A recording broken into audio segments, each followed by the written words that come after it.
Peters University Hospital Craniofacial Center in New Brunswick, treating children born with cleft palate and craniofacial abnormalities. He is a life member of Kappa Alpha Psi Fraternity Incorporated.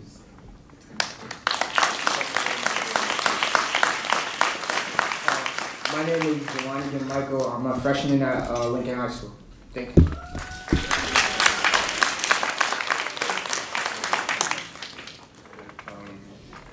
All right, good evening. My name is Namdi Maple. I'm a 10th grader at High Tech High School. And before our guest speaker for the evening comes up, I'm going to read a quick biography about them. Mr. Chaucer Barnes. Chaucer Barnes leads the Audience Group, a practice spanning United Masters in translation that focuses on the growth and maintenance of valuable proprietary audiences and conversations shared for patterns across the enterprise. A comms planner and creative by trade, a 5-year veteran of translation. He heads a team of... He appears on Humpty and Canty on 98.7 FM ESPN New York, teaming with Rick DePierdo on weekdays from 10 a.m. to 1 p.m. He is a Super Bowl champion, former defensive tackle. Great. He spent 11 years in the NFL with the Baltimore Ravens, New York Giants, and Dallas Cowboys. He was a member of the Giants Super Bowl 46 champion team against the Patriots. He is the founder of the Chris Canty Foundation, operating in Charlotte, North Carolina since 2009. The foundation is dedicated to enhancing the total development of youth in our communities by utilizing the platform of sports to affect positive change in the lives of children through mentoring educational programs. Mr. Canty graduated from the University of Virginia in 2004 with a bachelor's degree in African American Black Studies. He lives in northern New Jersey.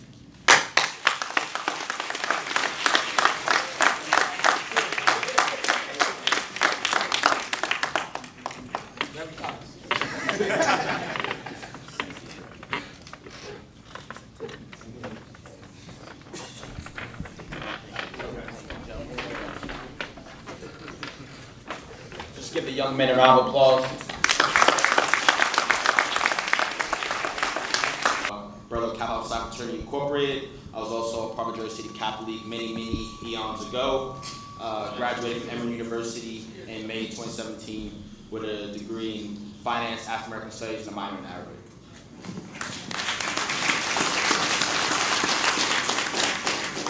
My name is Michael O'Halley, Jersey native. I'm a junior right now at Eastern High School, majoring in Air Force Junior ROTC, and I'm also the newly elected Kappa League president. So, gentlemen, a few questions I want to ask you. The first is, just think back to your upbringing. You know, we have a lot of parents, say moms, dads, who were instrumental in really making sure our Kappa Leagues make it through the program. What about some of those things that you learned growing up that really kind of helped you shape you in your career and still impact you to this day, actually? Okay, so I guess I'm up. First of all, I want to start by thanking Paul Mark, Kip Jackson, Jersey City News. Appreciate the opportunity, the honor, the privilege to be here. Almani, Viney, appreciate you inviting me as well to be here and to be present. Of course, I'm bringing greetings from the New York Alumni Chapter of Kappa Alpha Psi Fraternity Incorporated, Pole Mark Mike Hatcher, and Vice Pole Mark Sean Carswell. And to answer your question, I think the most important thing that I learned growing up, I'm from the Bronx, Co-op City. I don't know if many of you know where it's at, but that's home. I represent BX all day, every day. But one of the things that I learned early on in life is that it's not just about you. You know, it's about your family. It's about the people that care about you, the people that love you, the people that invested in you. And so I always carried that mantle with me, and I always find that as my motivation to continue to try to achieve, to continue to try to aspire to realize dreams, and also to create opportunities to be able to pay it forward. I can never pay back all of the people that helped me or that invested for me to get into the position that I'm in now. But what I can do is continue to invest in the next generation, which is why I believe in Kappa Alpha Psi and our work that we do with the Kappa Leaguers.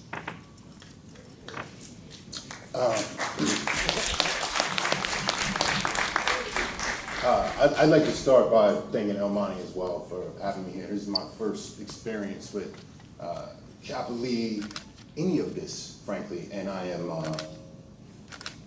I'm moved almost to tears. This is incredible.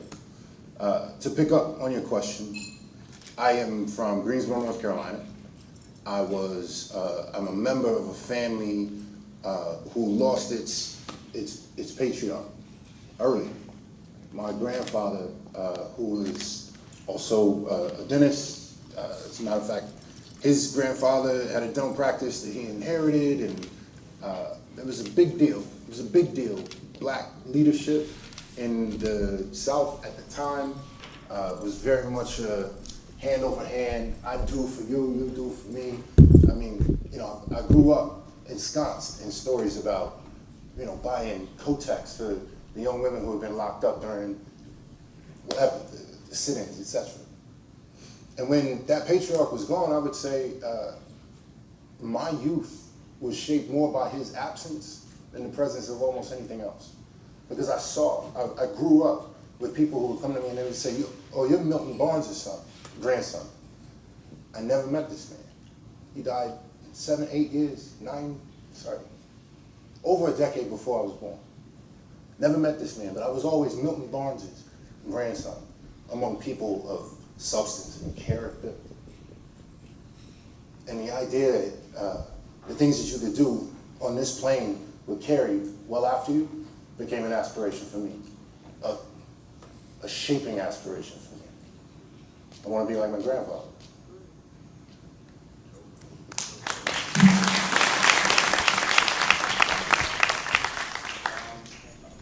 For me, that's an interesting question.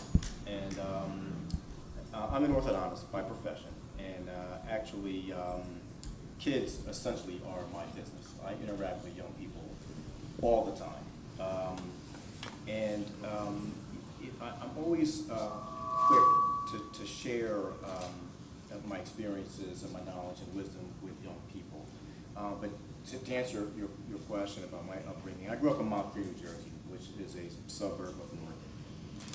It's at the very least affluent at this particular point in time. But I may be the elder statesman up here on the dais. I'm a little bit older than these other gentlemen. So I kind of grew up in the 60s. And, you know, back then, I don't want to say, you know, I grew up, you know, poor or anything, but my existence had some meager beginnings. I was entrenched in Wisconsin in sports. Believe it or not, I was a star quarterback on my high school football team, Montclair high school football team, which back then was probably one of the top, you know, football teams in the state of New Jersey.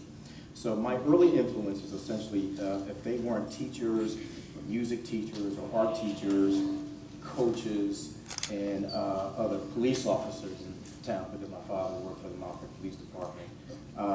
You know, I kind of, you know, grew up, you know, struggling at times, you know, because I'm not the biggest guy, but I always found a way to overcome obstacles. And you know, hopefully I'll get a chance to get into that a little bit later in tonight's discussion.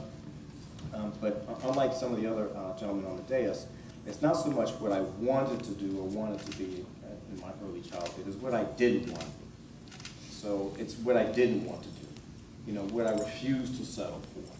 And a lot of my influences, though they weren't negative, weren't but so positive. And I had high, lofty goals and ambitions for myself in my life.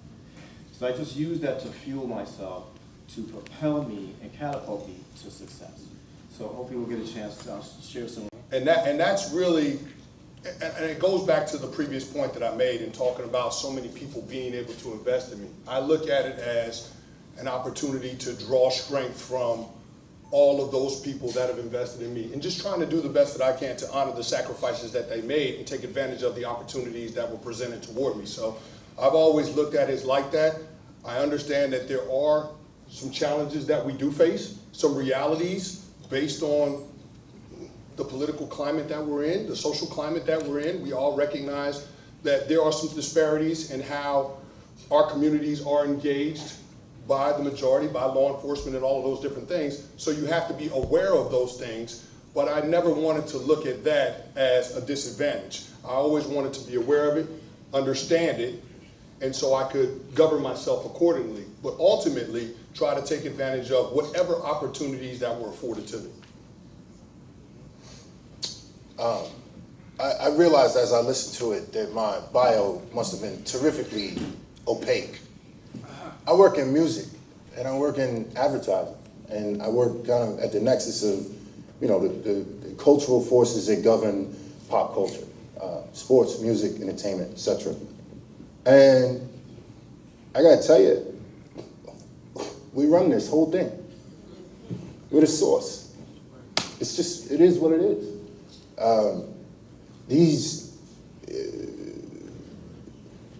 These moments, these momentary flashes of particularly African Americans, but more broadly people of color driving pop culture, has always been important to recognize if you're going to be good at what I'm good at, right?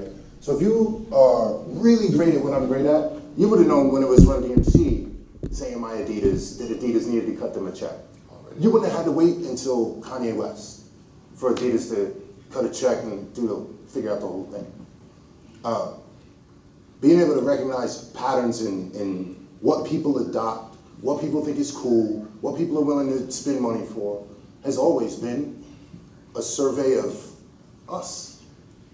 And so in my world, it actually works as an advantage. It gives me, I can see around corners, practically.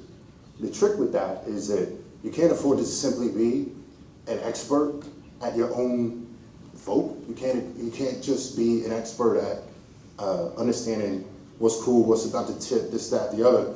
You have to ultimately be able to affect that. And that requires you being able to speak a totally different language and be in a room and be persuasive with people who have no idea why they should cut that check, forge that partnership, create the infrastructure for this to exist. But I would say I always feel more in front of the ball than behind the ball because of my citizenship in this thing of ours.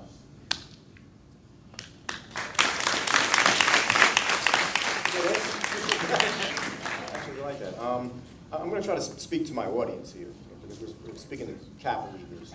And I'm going to speak from my own personal experience. And interestingly enough, I just had a quick conversation with my new best friend Chaucer here about the peculiarity of where we live now. I live in Essex County, New Jersey. Like I said, I grew up in Montclair. I'm still in that area to this day.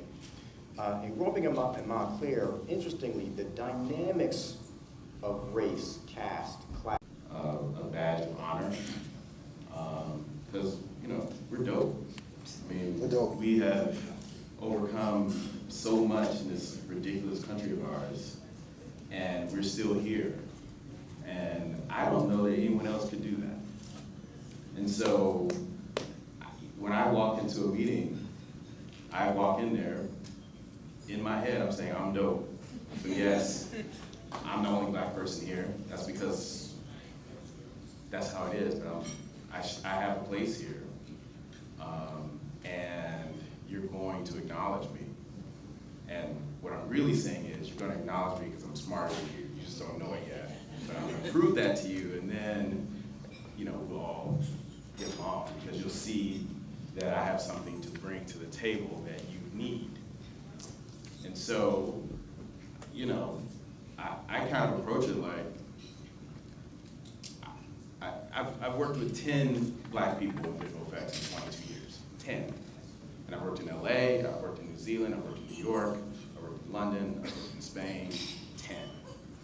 So I'm used to being the only one. So I just call myself a unicorn. And unicorns are magical. So I try at every opportunity to show them something that they've never seen before. A black man with 2 degrees from MIT that's worked on multi-billion-dollar movies. So yeah, I know what I'm talking about. So, and I'm black. And I'm not gonna change how I walk. I have the same swag that black men have when they walk. I like wearing hats and leather coats, and I look different, and I embrace it because that's part of my identity. And I think to shun away from that, you do yourself a disservice, and you really walk away from your source of power. And so, for me, I love it. Thank you. So, something you can take away from somebody what you want to say today, like one word, what would that word be? Perseverance. I mean, life happens. you're gonna get punched in the mouth. It's unavoidable. It's not about what happens to you, it's how you respond to it, the attitude that you meet the challenge with, and being able to push past that. I like to say, put one foot in front of the other one. As long as you keep going forward, that's the win.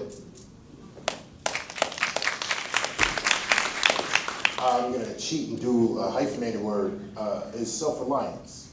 And I don't just mean self-reliance like do it yourself, you know, with no help. I mean self-reliance like trust thyself, right? So for me, my biggest walk away from this entire thing so far, anybody can top it, but my biggest, most treasured memory from this night is the young man who was sitting here that said, I got a quote. I wrote the quote. That's everything. That's everything. Self-reliance. For me, it's almost a hyphenated word. My thing is just live boldly. Live as boldly as possible. I probably have a few more years behind me than I do ahead of me. I'm not that old a dude, but I've lived a life now. So just live as boldly as possible. You know, and I remember my good friend that I met this evening that's at West Point. He's going to be plebe next year. Extremely proud of you, young brother. He mentioned don't be scared. So, you know, by living boldly, you know, you just have to do away and control fear. Control your fear in life, young brothers, you know, you Kappa leaders. If you control that, you know, success will be yours, guaranteed.